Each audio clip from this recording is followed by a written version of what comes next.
All right, let's jump right in. We're going to talk about a figure whose name is, well, basically another word for justice and strength, Umar ibn al-Khattab. And this quote right here, it just perfectly captures his incredible journey. I mean, think about it.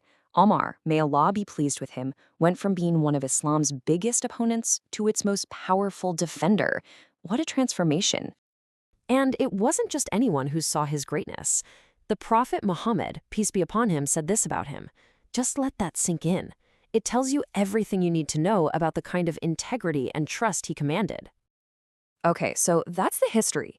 But what about now? How would that kind of leadership translate to today's world? Let's put his principles to the test with a really tough modern-day scenario. Imagine this.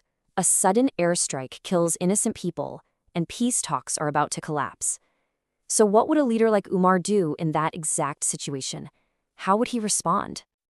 Well, we don't have to guess blindly. We can actually figure it out by looking at the 4 core principles that were the bedrock of his entire life and leadership. So here's the game plan. Based on his principles, it would likely be a 4-step response. First, condemn it fast. Second, apply strategic pressure. Third, protect the innocent at all costs. And fourth, call for better leadership. First step, swift condemnation. There would be zero hesitation, none. Umar's superpower was his absolute moral clarity.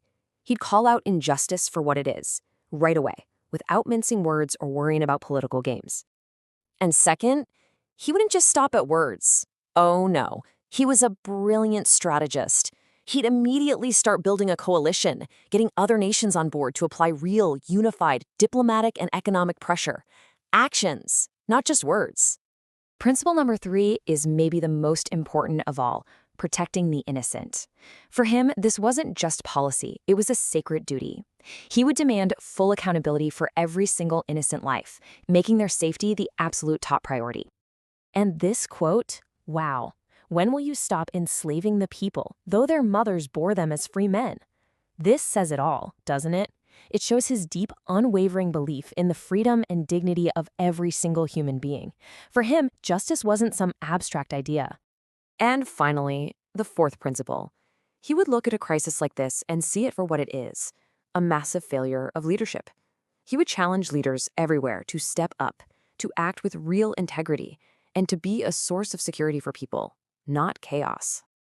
So when you put it all together, what does his legacy really point to? What's the big takeaway?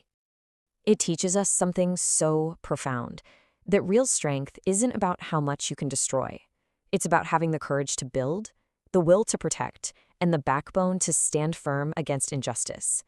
That is the only real path to lasting peace.